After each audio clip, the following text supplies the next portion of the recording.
Shalane. This is Dean, and we are Grassroots Living. As you guys probably already know, we're in Yuma. So we've actually had a pretty busy week. Yesterday we went to Algodones, and I'm talking a little funny because I've got some hardware in my face. Hopefully you won't be able to tell too much. We'll talk to you guys more about Algodones in a couple, 3 videos, I'm not sure, but it won't be too long before we'll do a video on Algodones for you, because we know a lot of you guys like to go down there to get maybe some meds or just to go to the dentist, which is why we went down. So that was kind of fun, and we'll get a video out to you guys about that. But because after all, we're foreign travelers, and we went a good 2 to 3 blocks right into Mexico. Yeah, it was crazy.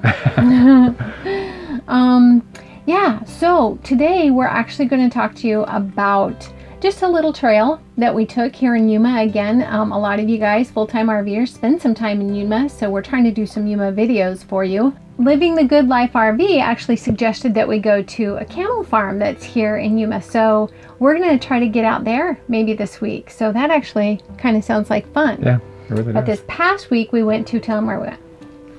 We went to East Woodlands Trail, Yes. then onto the Yuma Territorial Prison. Yeah. And then we also saw the Ocean to Ocean Bridge. Yeah, that was kind of cool. Learned about that. Okay, so let's just go. We're going to take you on a little trail and to the prison. It's a sad day in my life. Sad day. You'll see pictures. Okay, let's go. All right, here we are at the East Wetlands Trail here in Yuma. This is the Colorado River, and I feel like we're fortunate enough to be able to find this place. We've just started the trail, but we'll try to get you a lot of different shots of the beauty of this area. Plus, what's the date? December? Yeah, here it is, December 13th, Yeah. and we're walking around short sleeve shirts. T-shirts. 70-degree day today. Perfect hiking weather.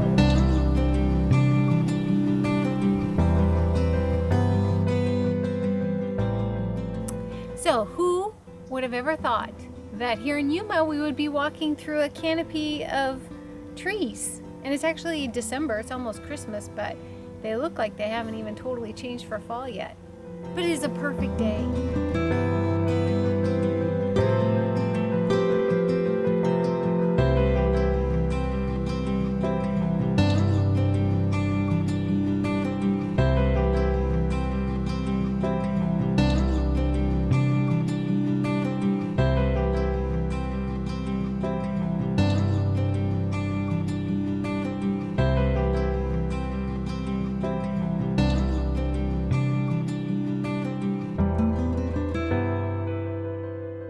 So the parking lot is at where you begin and end the trail is at the Yuma Territorial Prison Historic Site. So I think we're actually gonna go back there. We weren't planning on it. We didn't even really realize it was there, but we're gonna go back there and go through that, I guess, little tour or something. And it's only $8 per person per adult, right? And there's like a cool bridge over there. I think that might be something historical. We like history stuff, so we're gonna go check it out. Come with us.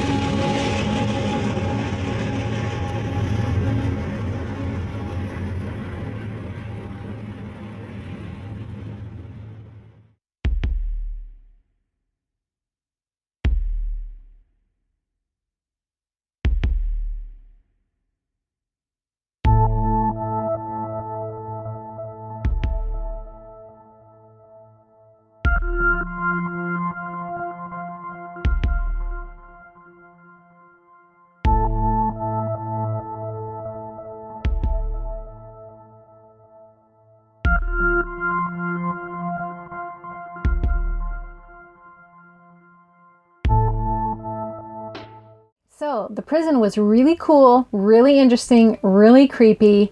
I wouldn't want to be there. This is way As a before. passenger? No. It was the late 1800s, early 1900s, and with no air conditioning in Yuma in the summer. Yeah. Doesn't look like it'd be a fun place. No. Not that any prison does, but Yeah. No good. Okay, so you might have seen a picture of the dark cell. That was, I'm sure, probably the worst. And so the dark cell, as it says, is completely dark, no windows, quite small. The prisoners in there were chained in. There were up to 4 at a time in there. inside a cage. Caged in, actually, is what I meant. Chained in too, though, because there were the chains in the 4 corners. And and you could feel it. The spirit in there was super dark and creepy, so not a good place. I don't believe they were allowed clothes. Correct. Yeah. Overall, it was a rather progressive prison for its time. There was music, there was education. I think the biggest library in the state of Arizona at the time was at the prison. Yeah.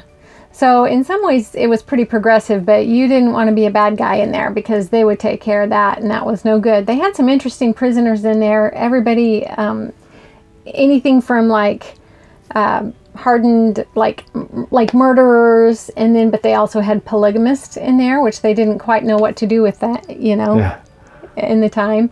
Yeah, they didn't have like back in the day a minimum security and a medium security and a maximum security prison. It was just prison. Yeah, they even had guys that were in there for seducing a woman with the promise of marriage. Yeah. So that's that. And imagine how the prisons would be full today.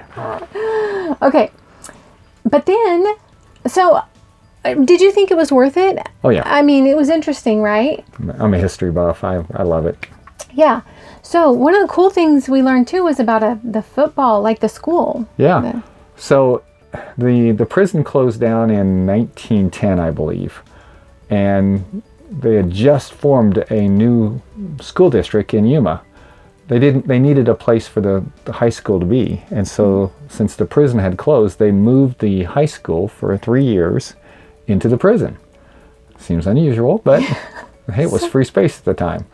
And so they went ahead and did that. Now, I guess they played a football game against a school in Phoenix not long after that.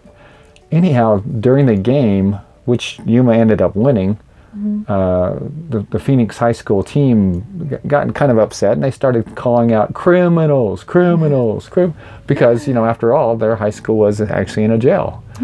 And after a while, it was kind of taken as a badge of honor.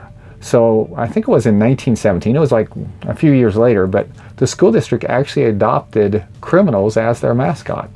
So I think today they're known as the Crims, but it would be an interesting school to know that still they're today they're the criminals, and they call them the Crims. So that was kind of a cool little piece of history.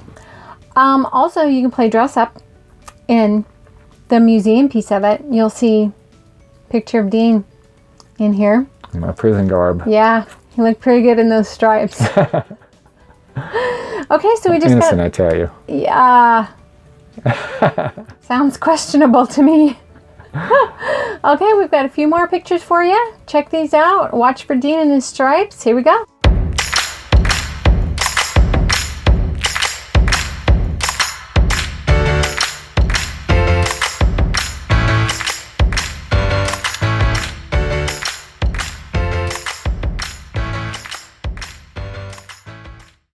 Okay, so that was our fun little hike and walk and adventures for this past week. Like I said, we've got more coming up for you. So if you like this video and want to see more like it, please like, subscribe, and share with your friends. Ring the bell so you know when we post, which is every Tuesday night. And those of you that are live chatting with us right now as we speak, thank you for being here. We appreciate that. Some really cool news before we close out is that we finally got an intro to our videos that will start playing next week. We're so excited about that, and that was done by Garrett from RV Media Creators. Right. For all the people that are new to YouTube or have thought in the past, hey, you know what, I might want to try something like this, we recommend that. Yeah. It's a great tool to kind of get you started in the YouTube world. So yeah, so Garrett does RV Media Creators as his own channel, but then he and his wife and his kids also have a channel together, which is called Diary of a Family. So check that out as well, and come back with us next week and see our new intro. We're so excited about it. Are we done? I think so. That has become part of our outro. Are we done? Hey, I do want to thank all those. We have had so many new subscribers over the last, I don't know, month. It just seems like it's just exploding, and we just want to thank everybody that's watching. And Yeah, we're glad you're with us. Yeah. On our adventures. We have so many more lined up. So until then, this is Grassroots Living, reminding you to get down to the grassroots of what makes you happy and live your love. we're thinking of you. We'll catch you next time. Peace out.